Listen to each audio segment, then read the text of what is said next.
Hi, thank you for joining me on my channel today. And if you're new here, my name is Rachel, and please like and subscribe this video if you want to be part of the Chavez family. So I am coming to you from my car. I'm currently parked at the high school parking lot waiting for my nephew and my brother-in-law to get out.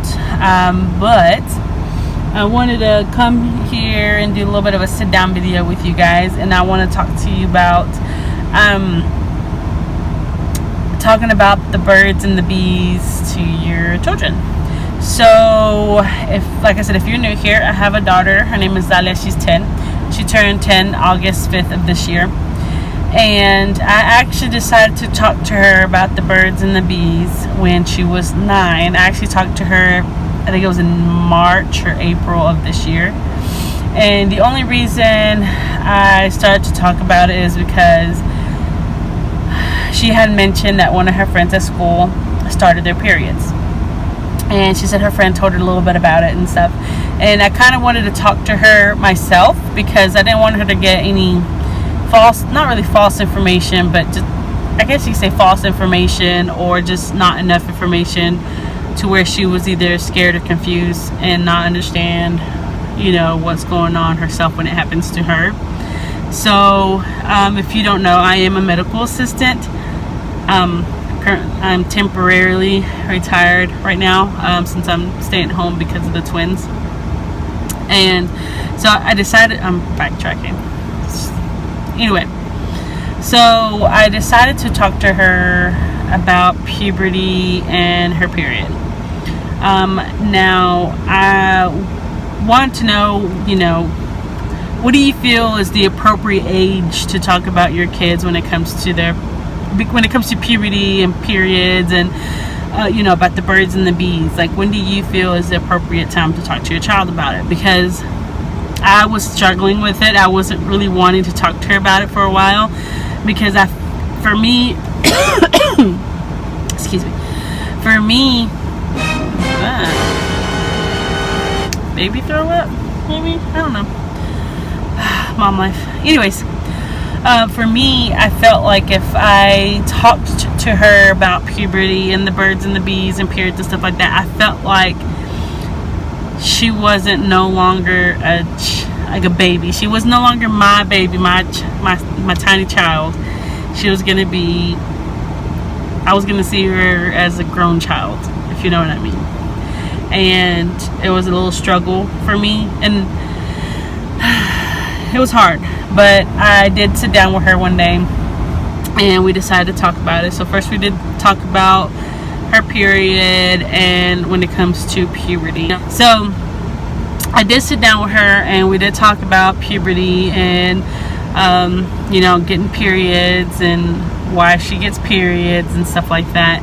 And then I decided to go ahead and talk to her about the birds and the bees and where babies come from and how they're made and stuff like that. And I did talk to her about how babies are made, but then I also told her that there's people can have babies without, because she asked me if she can have a baby without having a husband.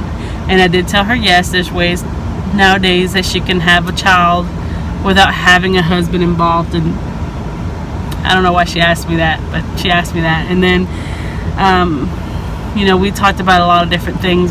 So yeah, she had asked me, I don't know why she thought about it, but she had asked me about when she was a grown-up, if she can have a kid without having a husband. And I did tell her yes. But you know, it wasn't as hard for me to talk to her about the birds and the bees, or about, you know, her having her period. I was a little nervous because I didn't want her to feel uncomfortable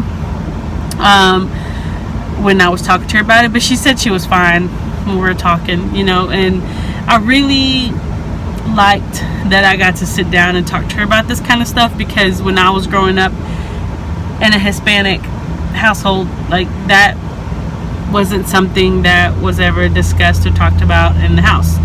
My mother isn't a person She wasn't a very open person. So when it came to stuff like that, she wasn't one that I would go ask, because she wouldn't give me an answer, or she'll tell me, don't be talking about that in this house or something like that. She just wasn't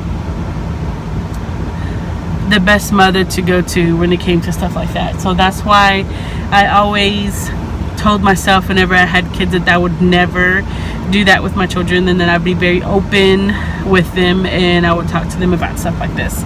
So for me, I didn't have all that information. I actually ended up having to learn or find out about stuff like that by friends from school, or even my sister, my older sister. She kind of taught me and talked to me about stuff like that.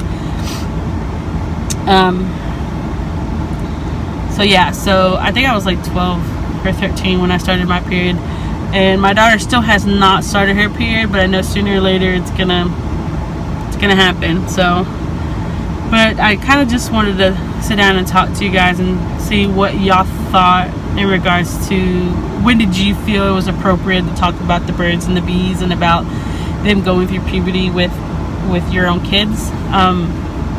Also, I do have a smaller with the twins. They're boy and girl, but then I have my son who's 5, and I also wanted to know, like, is it the mom's job to talk to the son about the birds and the bees and puberty, or is it the dad's job because he's a boy? I told my husband that I can always talk to my son Julius about it, but I feel more comfortable, and I feel like Julius would probably be more comfortable hearing it from his dad when it came to that kind of stuff, but with single parent households, you just gotta do what you gotta do, right? You gotta moms be talking about that, about puberty and stuff like that with their sons and their daughters, and then you got the dads talking about it with their daughters and their sons. So, but yeah, so my daughter's very open and honest with me, and that was something I was a little nervous about, but I always want her to be honest with me, of course. But yeah, so that's kind of what I wanted to talk to you guys about, what y'all felt in regards to that kind of discussion when it comes to your kids, And now I'm just sitting here waiting, having people stare at me while I'm talking to myself, or at least they think I'm talking to myself, but I'm not talking to myself. I'm talking to you guys, Yeah. But yeah, so I'm gonna leave it at that, and it's not a very long video, guys. I do apologize, and I do apologize for the delay in regards to the videos. I haven't had much time. I know I'm a stay-at-home mom and all, but the twins really take up a lot of my time, and then the house takes up a lot of my time with the cleaning and keeping up with the other 2 kids and homework and stuff like that. Yeah, so I'm gonna try to put out more videos more often. I think, yeah, so I'm gonna try to put out more videos more often, but I will see you guys later and see you in the next video, and hopefully it doesn't take me too long to make another one, of course. But I'm still getting used to the whole vlogging part and not being nervous about vlogging in front of people. You know what I mean? I will see y'all later until the next video.